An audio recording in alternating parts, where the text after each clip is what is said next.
अपने कार्यों का विस्तार शुरू किया तो उनके परम सखा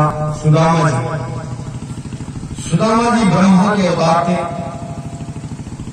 आप सोचिए कि उस परमात्मा को इस कार्य को पूर्ण करने के लिए कितनी बड़ी शक्ति की आवश्यकता थी, कितनी बड़ी शक्ति की आवश्यकता थी। एक तरफ ब्रह्मा जी को आना पड़ा, एक तरफ विष्णु का अंश लेकर के कृष्ण को आना पड़ा, और एक तरफ देवी शक्ति के रूप में राधा को आना पड़ा। ये तीन ऐसी शक्तियां हैं, मध्य बीच में कृष्ण का, एक तरफ राधा थी और एक तरफ सुदामा जी। राधा और कृष्ण में कहा जाता है कि अनंत प्रेम था। वो कैसा प्रेम था? वो मां और बेटे का प्रेम था। मां और बेटे का प्रेम था। वो पति और पत्नी का प्रेम नहीं था जो तमाम कथावाचक हमारे बैठ करके सुनाते हैं और उस तरीके से तमाम चीजें लिख करके पुस्तकें बांटते हैं। मां और बेटे का प्रेम था। राधा एक शक्ति का रूप थी, जैसे हम आज्ञा महाशक्ति कहते हैं या आदि शक्ति कहते हैं, दुर्गा कहते हैं। वो ब्रह्म सारणी थी और इसलिए वो आई थी कि कृष्ण को संहार करने की आवश्यकता थी। जितना इनको काम मिला था इस कार्य को इस मृतलोक में करने के लिए, उतना वो उनको करना था। एक तरफ सुदामा जी को लगाया गया, जो ब्रह्मा जी के अवतार थे, इनको लगा दिया गया। एक तरफ ये सब रोज साधना करते थे, रोज शक्ति अर्जित करते थे, उसके मंत्र अलग होते थे शक्ति अर्जित करने के। अगर आपको भी वो मंत्र बता दिया जाए, आप करना शुरू कर दो तो आपके अंदर असीम शक्तियों का संचार हो जाएगा। तो वो दोनों जो है, और राधा जब कृष्ण यहां से द्वारिका चले गए तो राधा क्या करती थी? जो भी वो शक्ति अर्जित करती थी, ब्रह्म मुहूर्त की बेला में कहां द्वारिका था और कहां यह मथुरा था, ब्रह्म मुहूर्त की बेला में वो अपने दोनों अस्तर से, दोनों वक्ष अस्तर से वो शक्ति का संचार जो है भगवान कृष्ण के मुख में करती थी। तो 24 घंटे में अर्जित की गई इस तरीके से शक्ति जो है भगवान कृष्ण को मिलती रहती थी। इधर सुदामा जी क्या करते थे? ये जितनी शक्ति अर्जित करते थे, ये ध्यान में बैठकर और अपने ध्यान को केंद्रित करते हुए नाभि से यहां से केंद्रित करते थे और केंद्रित करते हुए यहां आकर के जो तीसरा नेत्र है इस पर यहां पर स्थापित कर लेते थे और यहां पर सीधे केंद्रित करते थे। वहां पर कृष्ण बैठे होते थे, यहां पर ये बैठे होते थे और रोज ये इसको ट्रांसफर किया करते थे। तो इतनी शक्तियों की अलग से आवश्यकता पड़ी कृष्ण को संहार करने के लिए, क्योंकि ब्रह्म जब आता है, परमात्मा जब आता है वो यहां इस मृतलोक में काम करने के लिए, तो वो अपने खजाने को खाली नहीं करता, वो अपने खजाने को बहुत सुरक्षित रखता है। क्योंकि उसका खजाना खाली हो जाने के बाद जो उसका लोक मिला हुआ है, जो उसका राज्य की व्यवस्था है, फिर वो शून्य में बदल जाएगा, फिर उसको शक्ति अर्जित करनी पड़ेगी। ये चीज थी, इसलिए इनको लगाया गया। और जब सुदामा जी वहां द्वारिका से पहुंच गए, द्वारिका जाने के बाद ये लोग गुप्त मंत्रणा करते थे रात्रि में बैठ करके, इसी शक्ति के ऊपर, इसी भक्ति के ऊपर, उसी कार्य के ऊपर और इसी व्यवस्था के ऊपर। लेकिन जो ब्रह्मा जी के अवतार सुदामा जी थे, सुदामा जी इस बात को कृष्ण से कहते थे कि इतनी जीव हत्या होगी, कितना बड़ा कलंक आपको लग जाएगा, इस कलंक से कौन भूलेगा तुमको? ये तो मेरे बस की बात नहीं है, मैं तो तुम्हारे कार्य का सहयोगी हूं, उस शक्ति को मैं आपको दे रहा हूं, लेकिन जो कलंक लगेगा इसको भूलेगा कौन? सोचिए, इस मिथलोक की एक महिमा है, एक व्यवस्था है। मेरे धर्म प्रेमी गुरु भाई बहन, तो ऐसी स्थिति में कृष्ण ने एक ही बात कहा था, हे मित्र,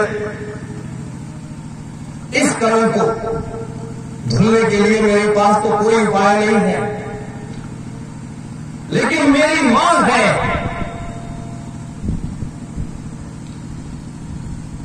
सुदामा जी को भी ज्ञान नहीं था कि कृष्ण की और कौन मां है। 2 मां को वो जानते थे, तीसरी मां को नहीं जानते थे। तो तीसरी मां को वो नहीं जानते थे। उन्होंने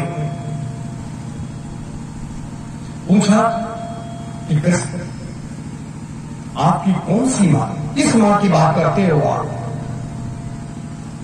उन्होंने कहा कि एक तो जन्म देने वाली मां, एक तो पालन करने वाली मां, और एक मां हमारी जो हमें शक्ति प्रदान करने वाली मां है, वो हमारे पाप को धुल सकती है। क्योंकि मां के आंचल में जनरेटर का है, बंद कर देते मां के आंचल में जो है वह अपार शक्ति का भंडार होता है। मृतलोक की सारी शक्तियां और मां का आंचल भारी हो जाता है। ये कृष्ण ने सुदामा से कहा। लेकिन आज हमारी माताएं अपने आंचल को भूल गई, अपने आंचल को ही भूल गई। अगर वो अपने आंचल को जानती कि इसमें कितनी शक्ति भरी हुई है,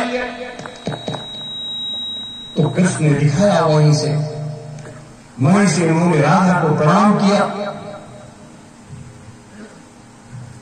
और वहीं पर उन्होंने राधा की स्तुति किया और कहा, हे मां, जो इतना बड़ा ये आगे का संरचना होने जा रहा है, खेल होने जा रहा है, और इस खेल का मैं खिलाड़ी हूं, मैं ही रेफरी हूं, तो क्या तुम मुझे उस पाप से बचा लोगी? तो राधा का जवाब था कि पुत्र, मां तो हमेशा अपने बच्चों के सुरक्षा कवच के रूप में, ढाल के रूप में खड़ी रहती है।